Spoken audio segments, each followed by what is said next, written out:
We go, hey, Hey, we made it work. we made it work. Technology, guys, technology. So you know how it is. So again, guys, I'm Xavier. Everybody calls me X. I am a creator myself. I am the host of a few podcasts, and I'm very humbled to be the host of a few podcasts and different events. I represent Anchor today. They are the family. So shout out to Anchor, empowering creators to get your voices out there and connect with audiences. Go on anchor.fm to make and create and distribute your podcast to all different platforms, even though they're a part of the Spotify family. My podcasts are The Get Up, which I am a co-host of, and The Window. Laura, hey, how you doing? Yeah, good. Really excited to be here, and I'm really jealous that I don't live in the States, so I don't get to listen to the Get Up.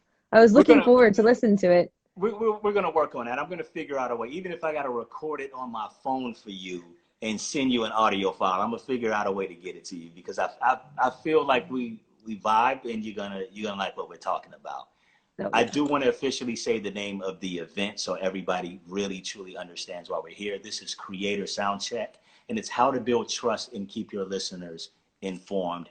As I alluded to before, we're talking about strategies for how you, podcasters, publishers, and everyone else who tells stories can do so in a mindful way that informs and builds trust with your audiences. That's what we try to do. That's very, very important. And again, go to anchor.fm. It's free to get your podcast out there if you don't use it. Laura, enough about me and Anchor for the moment.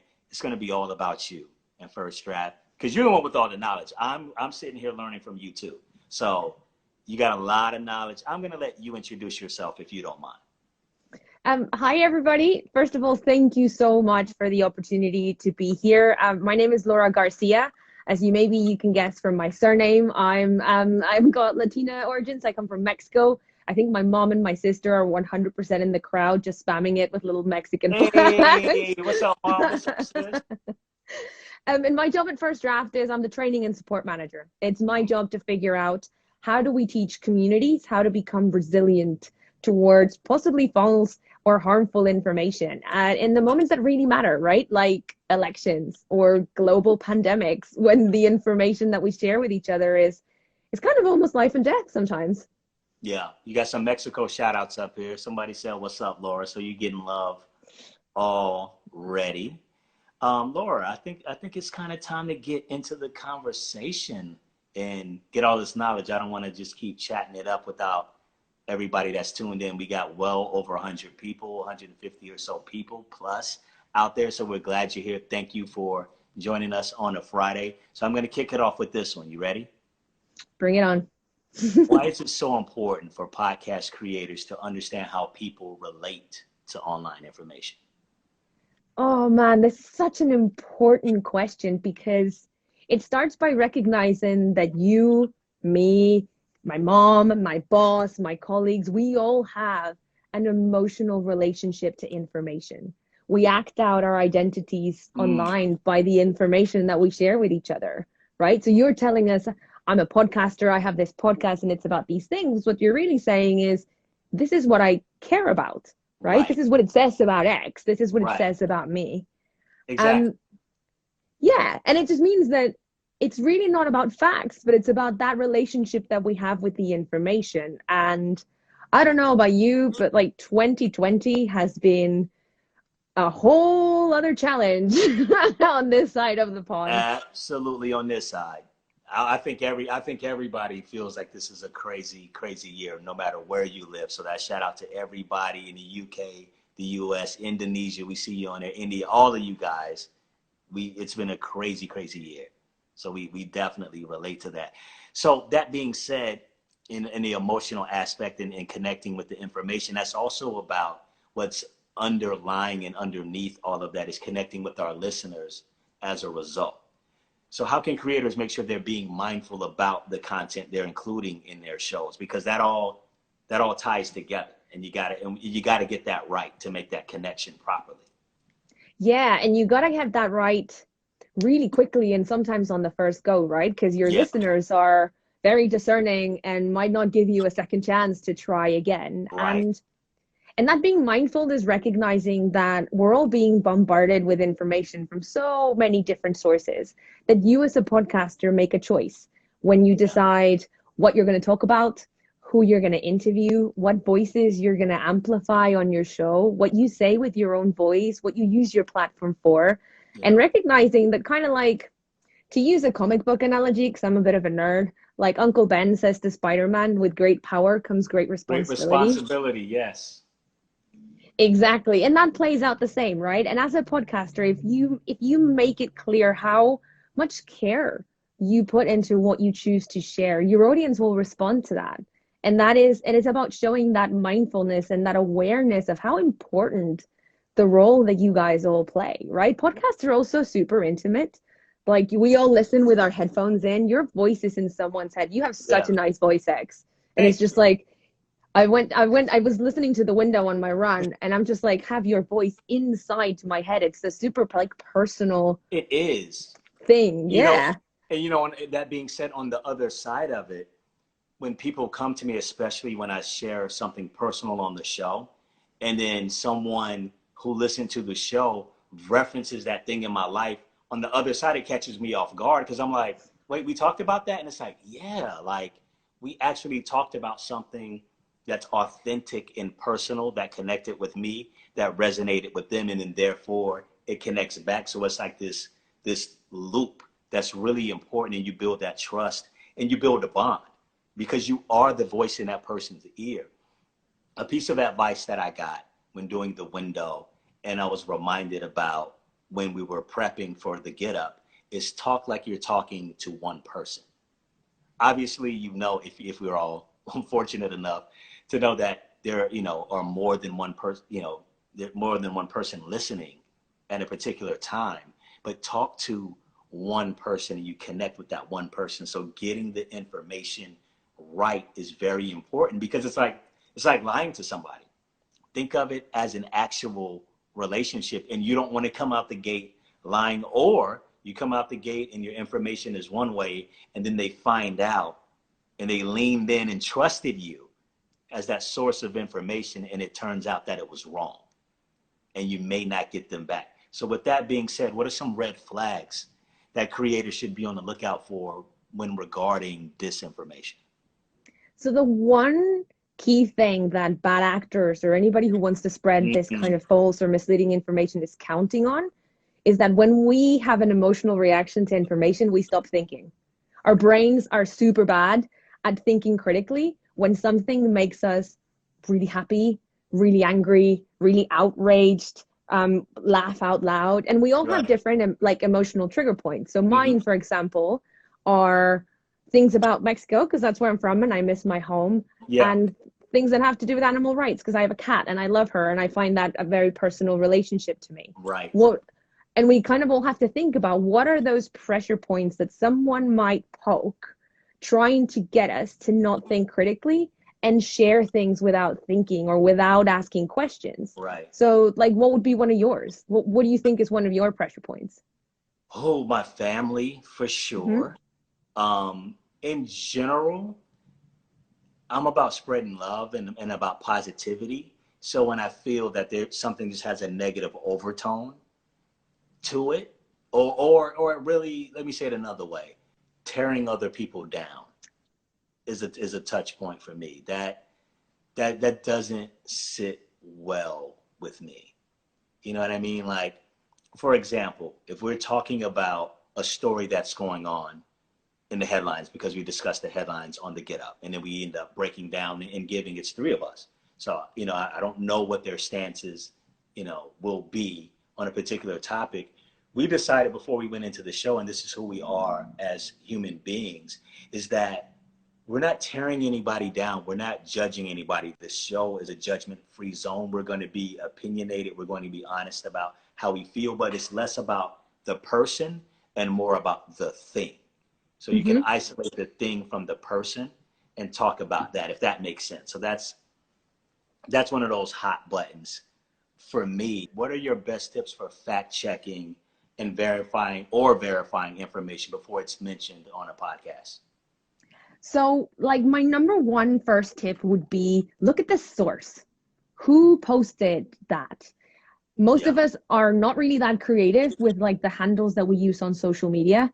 So can you find them on a different social platform? Can Okay. you Google their name and see Mm, what comes up?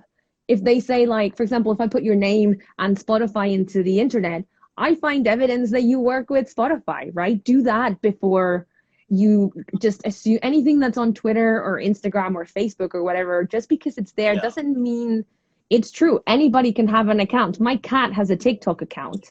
So like Let's jump to the next question. I mean, you were talking, where we left off is you were just talking about making sure you verify the sources. You know, can you look them up? Is there any other information that they've shared? So that rolls me right into the next question, because that's connected to guests and vetting guests. So how and why should creators thoughtfully vet their guests before they have them on the show? think about every single guest that you have on your show as another voice that you're amplifying, and take as much care as to the voices that you pick, that what you're saying with your own voice, right? Right. And I asked my boss, who's called Dr. Claire Wardle. She's really smart. She kind of researches all the stuff. She's the brain behind First Yeah. Draft. And what her advice to me was, tell them to vet all of their guests like if they were vetting a Tinder date, right? Imagine if you're going out on a date with these people, what kind of questions would you Oh, have?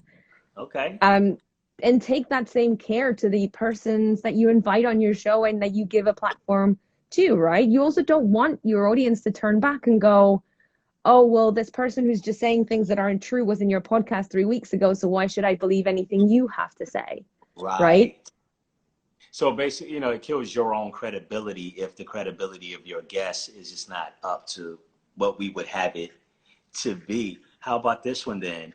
Say you accidentally or, you know, unknowingly, unwittingly put out a statement out on your podcast, and it turns out that it's not correct. It's Mm-hmm. incorrect information. How can you responsibly go back and redact a statement that you talked about that isn't true? And let me say this too. You know, like in a newspaper or a printed article, when I say print, I'm also referring to online. You read Mm-hmm. it as false information, they go back and they do a correction. Most times people don't go back to see Yeah. into the correction even happened. So how do you do that in a podcast? That is such an interesting and important question, because corrections are a key part of how we keep our information environment healthy, right? Right. It's a weird phrase to say, but we are together constructing our information environment. And you just mentioned newspapers, right? What do you think it says of a newspaper who makes a really big mistake and then they print a teeny tiny Exactly. correction on page 50? Like, what does that say about how much they value your trust? Exactly. So think about it the same way, right? Maybe it depends on the size of the correction that needs to be made. Do you need to make it immediately? So maybe it goes on your social media accounts. Do you need Right. to make some sort of statement at the beginning of your next episode to make sure it's super clear for everybody? Is it huge enough that you need to take down an episode and re-edit and explain, right? Never pretend it didn't happen. We're all human. We all make mistakes.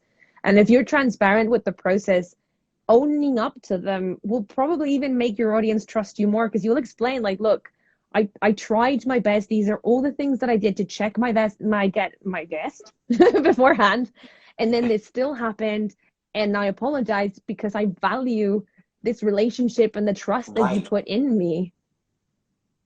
Yeah, because it's really about authenticity and Mm-hmm. sincerity. Within your also what you're speaking to is transparency. And it's like, Mm-hmm. hey, made a mistake. This information was incorrect. We're going back. Go back in that episode exists, pull it down, edit that information. And I would say even speak this openly and honestly, speak to it in your next episode. So you catch anybody who goes back, and then you catch somebody at the top of the next episode. That's just a personal thing that I would do. What are some best practices? So I can relate to this one too. With the get up, and that being, I mean, we start the show after some morning banter with actual headlines, news headlines. So we Mm-hmm. do 5 to 7 headlines, right, Laura? So we do headlines, and then we even talk about more stories. So we're talking about news, and we're talking about current events. What are some best practices? Scary. It is scary, and some of this news can break right before we go live. And there's, you know, it's a morning show, which means the turnaround time is we're recording at 5 a.m. Eastern. Mm-hmm. It's up live at 7 a.m. Eastern. So it's a tight turnaround time. What are some of the best practices that the creators out there can employ? So number one, timestamps are a really good idea because you just mentioned that the news can change so quickly. So what happens if in between you recording at 5 in the morning, and I'm so sorry you're never gonna have late like mornings anymore with your show. It's over. Just weekends for me now, Laura. I'm Yeah. good for the weekend. But yeah, what happens if like you woke up really early, you did all the work, you recorded at 5 in the morning, and then things have changed by 7 when the episode has gone out, and that is not your Yeah. fault, right? That's just the nature of 2020, really. Yeah. So Yeah. timestamps help to cover that kind of stuff to make sure that people know at what point and what information would you have had around you. That's a Um, great suggestion. I love that. and the other second thing that I would say is don't focus so much on what politician A or what politician B has said, because that can also feel really scary, especially if your podcast is not necessarily about politics. Focus on the people. In the end, what governments do and what policies enforce end up affecting everybody's like their lives. And that's such an important story to tell. Totally agree. I totally agree. I'm going to shout out Star Podcast on here, who left a really good comment. And Star Podcast, sorry, I don't know your pronouns. So Star Podcast, I don't know if you're he, him, or what your preferred pronouns are. But Star Podcast said that whenever they discover there's an error, they go back, edit it out, and do a reflection episode after that. And that resonated with a lot of people in the comments here, and I really like that approach. For me, I like your suggestion about don't make it about candidate A or candidate B. It's about make it about people, make it a people story. For me, I'm not a political expert, but clearly I'm a part of, in the States at least, a part of the democratic process as someone that Mm-hmm. takes pride in voting. And I spoke earlier about making a voting plan, and I have that plan all set for tomorrow. So I won't even be sleeping in tomorrow, by the way, because I have to exercise my right as a voter. But with that being said, I try not to make it about candidate A and candidate B, because we obviously have to talk about the election and talk about Mm-hmm. politics. You make it about the people. And I think that's a really, really great suggestion. Any other suggestions around this topic? Well, I mean, I used to be a political TV producer, so like politics are my thing. I love it. Um, so I've never shied away from talking about politics. But if you think it's scary, but it's on your mind, remember that it might be on the mind of your audience too, and maybe it's an Right. important conversation to have. And again, it doesn't have to be about the politics. It's about building that trust together and talking about the things that are clearly on everyone's mind. So if you're in the States, you're obviously surrounded by the election. If you're in Nigeria, there's a lot of stuff happening in It's all Nigeria. If you're in yeah, if you're in the UK, Brexit's about to come back with a right. vengeance, right? And that intersection between culture and politics and how politics can be cultural is really important. And Um, yeah, and how it affects you in your day-to-day life. I think I think we got to bring these, these things what are happening out in the world. We bring them down to our level and how we as individuals connect with them, and mhm. don't underestimate that your experience with that thing, that topic of the moment, that event raises for you, how much that can connect with other people. There are people that are going to hear you and the way you do a take on it, that's going to connect with them in a way that's special.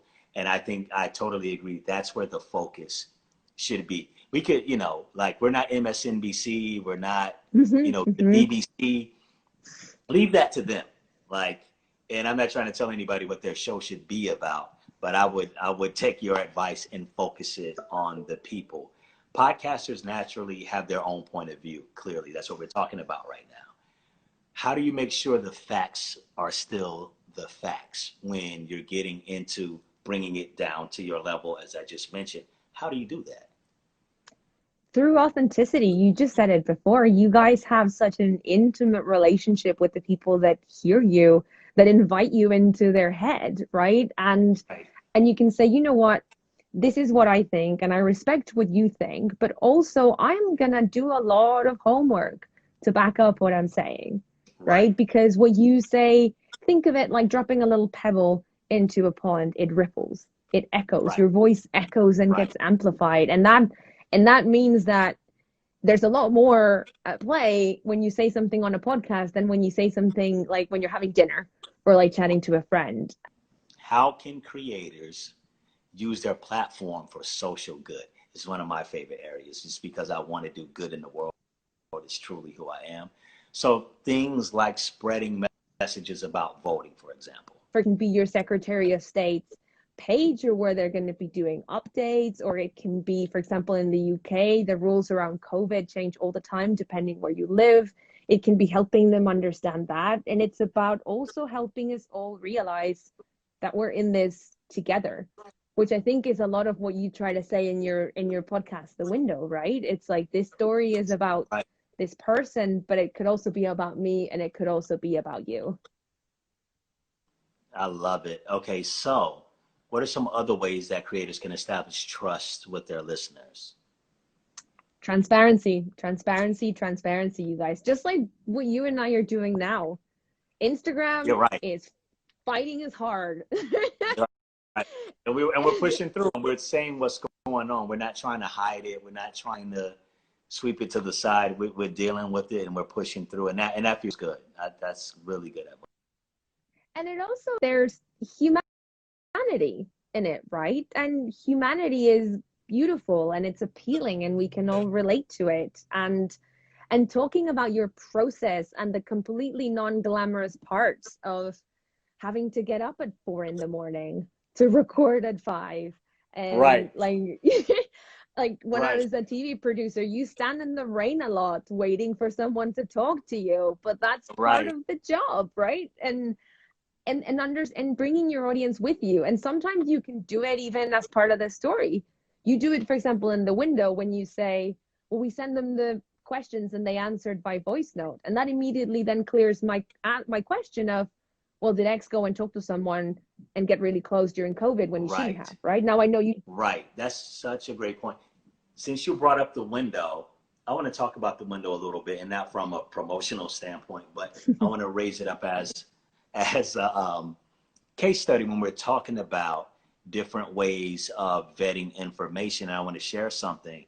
We had an episode was about an old restaurant in Chinatown, New York City, in It's Manhattan. such a good one. I love that one.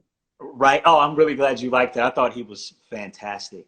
And originally, the way we had it scripted, so the way I do a lot of things, if it's scripted, I come off script a lot. But when there's factual information, I have my own techniques of coming off and making sure it sounds like me and it sounds like I'm talking to you and conversing with you and not reading. That's another topic for another day. But what we had in there was it was the oldest restaurant in Chinatown. We realized we couldn't confirm that even with the owner of the restaurant who was in the episode. So we ended up going back and doing another edit a few days later before the episode came out, and had to write, quote, one of the oldest, Yep. close quote, restaurants in Chinatown. And that was that important. Maybe or maybe not somebody would have caught that, but us on our end, knowing that we couldn't confirm that information, it was just better to just make the change and say one of the oldest instead of trying to stand by the oldest, because we knew we couldn't confirm it. Yeah, and also the story is good enough without that, right? You don't need that. That Exactly. that story was so good on its own. And imagine someone actually does run the oldest restaurant in Chinatown, and it's like their family pride, and they listen to That's your right. podcast and they tune in and then they go, oh, they don't care about me because they haven't Right. done their, if otherwise they would have found me, right? And That's right. then you've lost a listener. They're never going to tune in again. Exactly. So thank you. That was just really important to us. And, I have a few other examples, but what I'm going to do is pivot a little bit because we did Mm, get the questions and we're not doing the Q&A right on Instagram because it's just too shaky today. And I yeah. don't trust that. We're pressing through, but I don't want to make it too difficult for people. So I do have some questions here that did come directly to me. And here you go. Question one. You ready, Laura? Bring it on. I love game shows, so that's why I posed it like that. You ready, Laura? Okay. Oh my God, we need drum rolls and like scary music, and I'm Exactly. game. I'm game. Exactly. My podcast has nothing to do with politics or the elections. How is this, what we're all talking about, relevant to me? Any information that we share with each other is, we need to take so much care into what we share. And it doesn't matter if your podcast is not about politics. This year has proven that information that we share to each other about home remedies or what we do with our Mm. families can also be really important. Anything that carries information has the possibility to carry disinformation, whether it's memes or things about makeup or beauty advice or how do you cook a thing or what you should do if you're a runner or how do you stretch. All of those Mm-hmm. things impact people's lives, right? We all have a responsibility to kind of like keep our environment clean of the information that we share with each other. So even if you're not talking about politics, that's not the point. And also to go back to that intimate relationship that you kind of like create with your audience, I might be more willing to trust what a yoga podcaster has to say about politics because normally they don't talk about politics. So the one time that they do, I'm going to listen really attentively, right? And that has both its beauty and its pitfalls, but it's just about thinking this is about any information that we share with each other, regardless of what it's about. I think the Instagram gremlins are still fighting us a little bit, but we are going to persevere.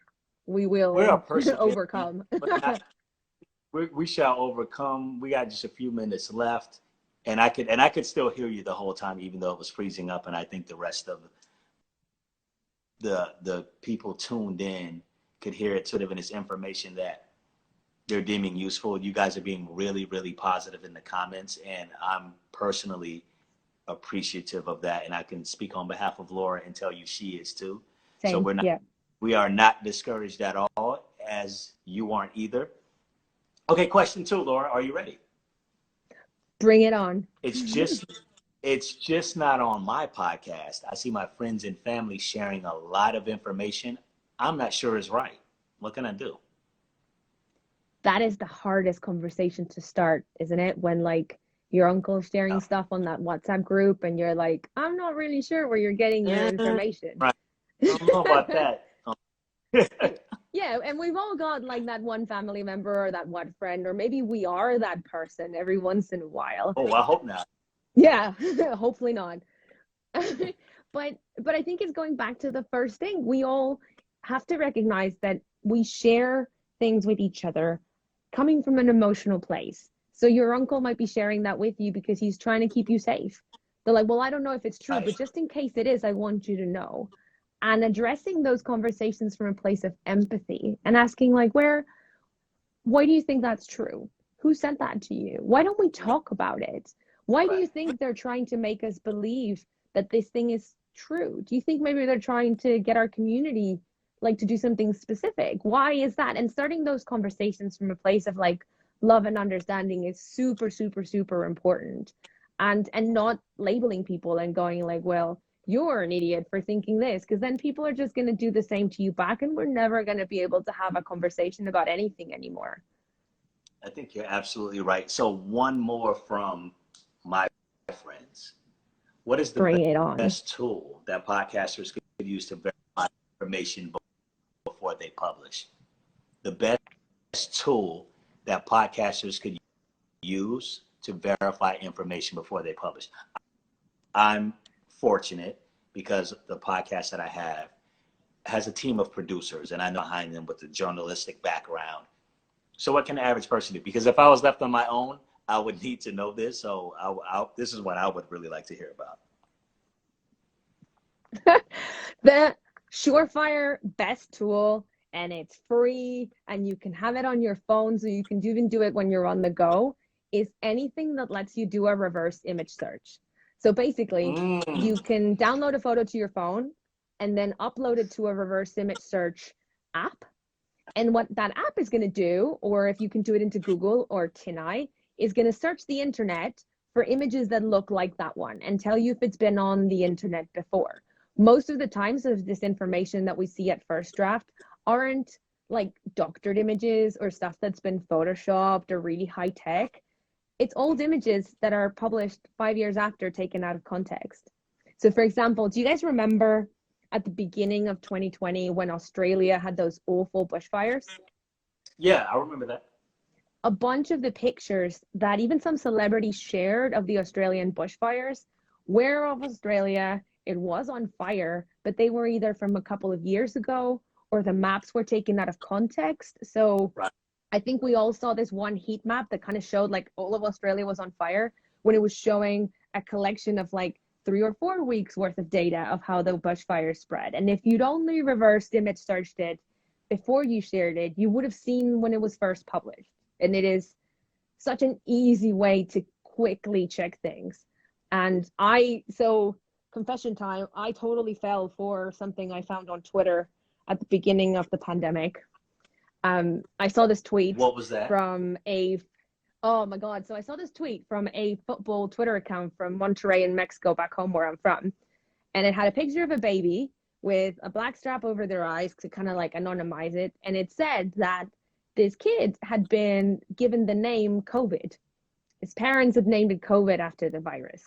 And when I was younger, I used to babysit children. And one of the kids that I babysat was called Anakin, like after Skywalker. And I was really willing to believe that someone from my hometown would name their kid COVID. And I thought it was really funny. Right. So I sent it to like my partner and my sister and some of my former students who are journalists, and they were going to start to write it up into a story.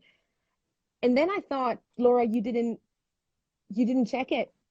You didn't check it. And when I reverse image search that picture of the kid, the original is from 2014 and it gets reused as a meme every so often.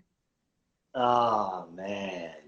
So I had to go back and like apologize to everybody and to tell my students who were starting to pitch it to their editors to be like, no, guys, I'm so like, it's a joke. We fell for a joke and I should have checked and I am so sorry. Right. So reverse image search will save you from having to apologize to literally everyone when you share something that isn't true.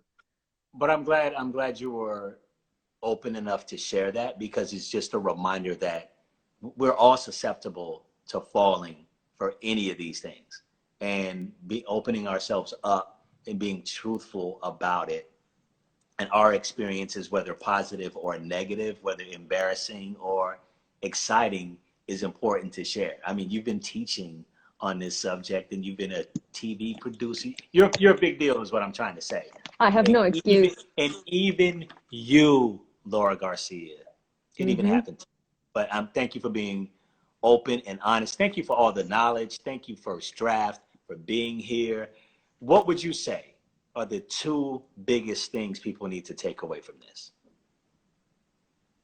Take pride in the platform that you've got, and therefore treat it with all the care and love and the mindfulness that you'd want someone to do in return to you. It's back to the golden rule, isn't it? Do unto others as you'd want done to you, but do the same, and put that care into the information that goes into your podcast. And that the tech and the tools to verify are for the most part free and quite easy to use. And there's nerdy people like me who play with this stuff all day long, who will gladly jump at the opportunity to talk to you about it and teach you how to do stuff. So don't be afraid to reach out.